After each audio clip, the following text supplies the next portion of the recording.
Hello, everyone. This is Adam Meister, the Bitcoin Meister, the Disrupt Meister. Welcome to Today in Bitcoin. Today is May the 17th, 2017. This is home of long-term crypto thinking. If you are impulsive, then you will not like this channel very much. Hello, Olaf and Sword and Mark and Martin. You know, yesterday I talked about the 21 million Bitcoin savings, have 21 Bitcoin and you'll be well off in terms of Bitcoin. Watch that video, it's linked to below. But the weirdest thing happened. That video lasted 21 minutes and 21 seconds. I did not plan that. That was very strange. It's called a coincidence though, people. So anyway, links below if you want to get nice t-shirts like this. I changed my t-shirt at Linda's, and you can get your Trezor and your storage devices at Crypto HW Wallet. The links are below, the discounts are below. Please check them out and follow the directions. Always follow directions, people, and always check out the links below. Ledger Nano, always forget that name. All right, on Tone Vase's show today, he was talking about a guy named Kyle Kemper, who I actually emailed today. Seems like a really cool guy. And apparently at the Miami Bitcoin conference earlier this year, Kyle came up with a formula of some sort where you could translate Bill Gates' net worth in terms of the world's net worth into how much Bitcoin he would have to own in terms of how much Bitcoin there is out there. So I could not find the formula, so I came up with my own mathematical formula, which is listed below, and you can plug in your numbers below. Remember, when you type in the net worth of the wealthy person, if it's like $81 billion, just use 81 because it's in billions of dollars, and that's divided by 250,000 because the net worth of the earth in terms of dollars is $250,000 billion, which is 250 trillion or a quarter of a quadrillion. And then you multiply that by the amount of Bitcoin in circulations, which is 16.3 million. Anyway, I did some of the calculations for you guys. You can play around with both formulas listed below that I came up with. Test them out if I don't think I made a mistake. But Bill Gates would have to, he is the richest man on earth. He would own 5,704 Bitcoin. Donald Trump, who I believe is worth $3.5 billion, don't quote me on that one. That's the equivalent of 228 Bitcoin. So if you have 228 Bitcoin, you're the Donald Trump of Bitcoin. If you own 21 Bitcoin, which we've been talking about a lot, that's the equivalent of $321 million in terms of the net worth of the earth, of where we live. So 21 Bitcoin, wow, $321 million, think of that. Okay, so I'm not saying it's gonna be worth that much, by the way, I'm just putting it in comparison to the net worth. I linked to links that list the members of the Forbes 400, so you can look them up. And I also linked to where I got the $250 trillion value for the net worth of everything on earth. All right, please retweet the tweet that I have listed to retweet below. I got into a little discussion with Gregory Mannarino on Steemit today. I linked to that, and I discussed that in that tweet that I want you to retweet. Gregory Mannarino has been on Steemit, and he's been promoting how great cryptocurrencies are on his channel and talking about it on Steemit and talking about Steemit. But Gregory Mannarino was on Greg Hunter today, which is a larger show. And again, Gregory Mannarino deal with doom porn a lot, okay? But they do introduce, in theory, Greg Hunter should introduce a lot of people to cryptocurrency. So Gregory Mannarino had the opportunity to talk about cryptocurrency on Greg Hunter's show. And I was really disappointed because there were many opportunities that opened up for Gregory Mannarino to bring it up on Greg Hunter's show, and he did not bring it up for some reason. This is what I left to Gregory Hunter. I wanted to, Gregory Mannarino, and I wanted to read it to everyone just to show you how passionate I am about this, how I think that if you are a person who says he's into cryptocurrency and you have an opportunity to be on a very big YouTube channel, you should take that opportunity and just at least bring it up once, especially when you've been talking about it a lot. It makes people wonder, what do you really stand for? Okay, this is a very disappointing segment. This is to Gregory Mannarino. Gregory, this was a very disappointing segment. When talking about asset classes, you had a great chance to talk about cryptocurrency, Bitcoin, and steaming. Yet you continue to stay on the traditional fear, war, and doom paralysis track that keeps so many of your listeners and Greg Hunter's viewers unsuccessful. I thought that after praising cryptocurrency, Steemit, and Bitcoin so much on your own channel, that you would at least bring it up one time on Greg Hunter's show. I even asked you to do so in the comments section on a few of your past Steemit videos. For some reason, you totally left out exposing the incredible opportunities for freedom that cryptocurrency provides, and instead chose to focus on conspiracies. With all that being said, I think you deserve a chance to explain yourself to the very disappointed Bitcoin fan base. My Bitcoin channel is one of the most popular out there, and I would be happy to give you an opportunity to clear up everything there. Thanks, Adam, Bitcoin Meister. I don't know if he's going to take that opportunity to come on the show or not. I wanted to share that. Anyway, X22 is another popular YouTube channel, and Shane, who has been on this show before, pointed out that X22 is now on Steemit. Now, X22 is doom porn totally, and I disagree with so many things they have to say in their entire mindset. But again, I'm not for shutting down people. And if they want to, and they're on Steemit, if they're going to get more people to Steemit, they're going to get more people into cryptocurrency. That is a good thing. I'm not about silencing the debate. I will debate. So pound that like button if you like debate and you don't believe in silencing people. All right. Don't attack people. Don't physically attack people and try to shut them up. That's very wrong. All right. So Brave New Coin has their own market cap list. I linked to it below. It shows you the insane amounts of Ripple and Stellar that are really out there. How there's like 16 million Bitcoin out there, and there's like 100 billion Ripple out there. So learn about inflation, people. Check out this. And so if you go to this market cap list, it shows you that, well, if Ripple is really, has 100 billion Ripple out there, and people are valuing one Ripple at whatever, and I don't even know what people are valuing one Ripple at. I don't even pay attention to it. I care so little about Ripple, and think it's so fake. And this even proves it more. Like, it has almost the same market cap as Bitcoin, if you factor in their 100 billion Ripple. So if you're buying that stuff, and I've had people on this very channel in the comment section admit, we're just buying it to flip it, and we don't want to be the last people holding it. People straight up admit that. That's what you want to get into? I mean, and then people criticize buy and hold Bitcoin. Buy and hold Bitcoin, you don't have to worry about anything. You don't have to worry about when to get in, when to get out, who's the bag holder.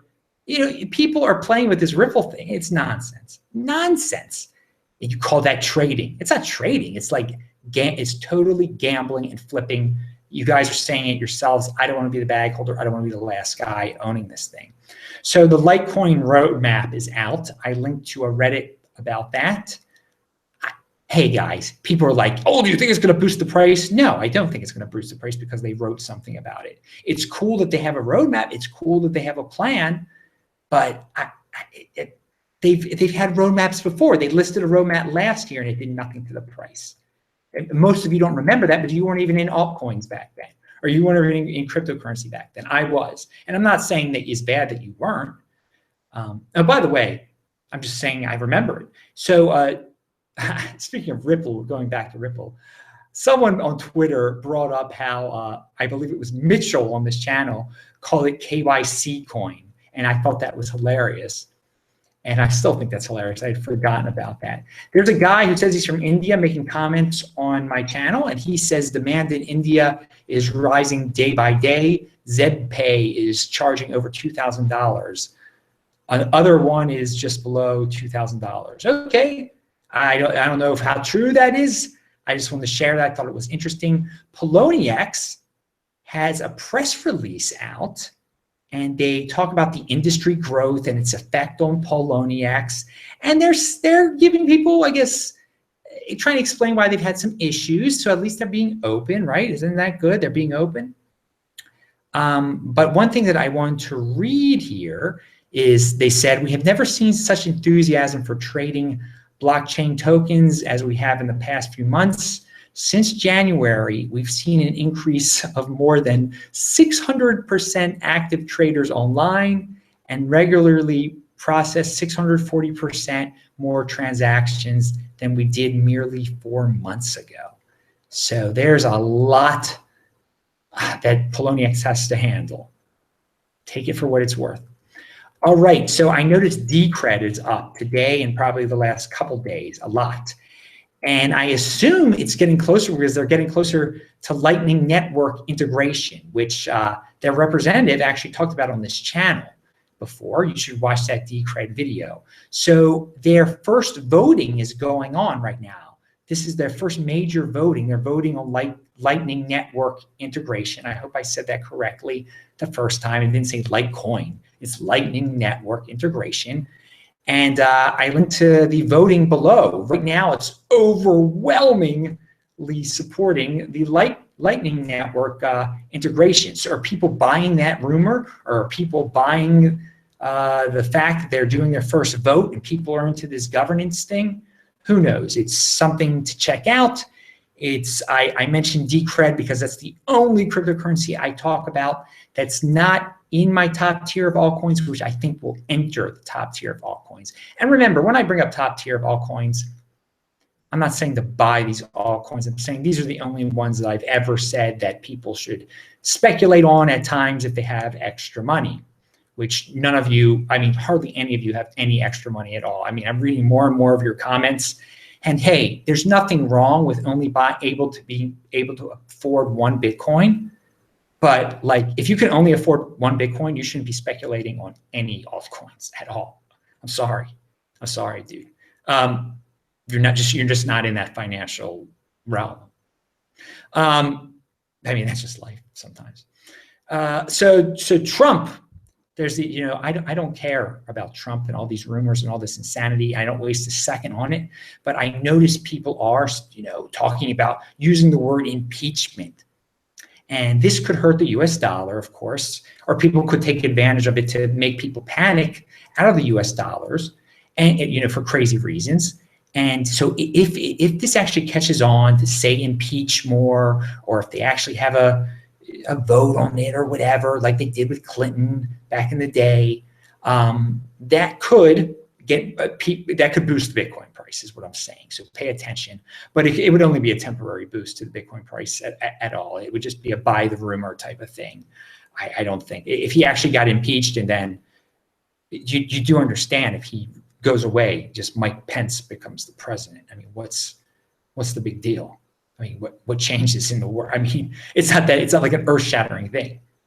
President Mike Pence, what's so exciting? What's so I mean, just like George Bush. I mean, anyway, so I mean, it's not like a God forbid a nuclear explosion. God forbid. So anyway, is Bitcoin going to hit an all-time high here? We've got $1 billion trading volume. It's over 1,800 again. Obviously, the rumors of the SEC are probably, this Winklevoss decision again is probably going to come on Friday. It's probably going to disappoint a lot of people. But will we get to the all-time high before that? That'll be interesting.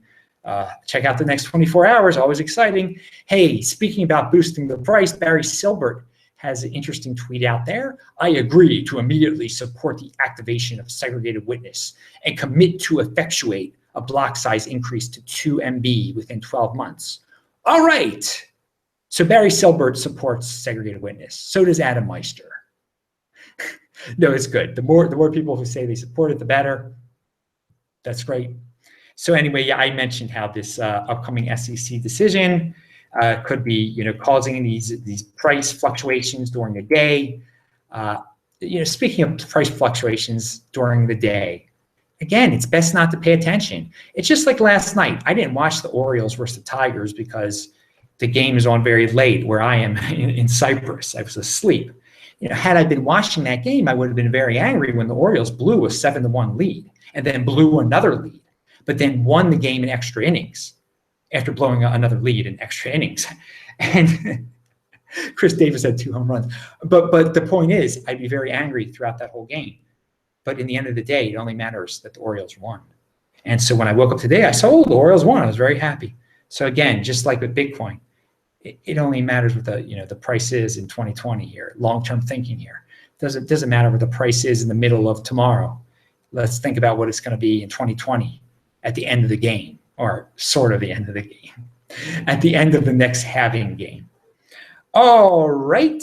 And finally, God, it's a long show today. Thanks to Vortex for pound that like button if you like long shows. Pound that like button if you don't like long shows either. I don't like long shows. Speaking of long shows, yes, June the 1st, we will have another Ask Me Anything here. I'm not becoming a big fan of those. The last one went a little wild, didn't it? But who knows? We'll see. 2 hours and 30 minutes was a little too long. Okay, finally, Vortex keyed me into this BitPay CEO. His tweet, which I linked to below, we are a large part of the ecosystem. We represent millions of users. And it was funny because who the heck is this BitPay guy to say he represents users? And all these people started attacking him. But he said something pretty ridiculous before that. I mean, I'm not even going to get into why he's trying to claim that he represents a lot of people now. He doesn't represent a lot of people. We as individuals represent ourselves.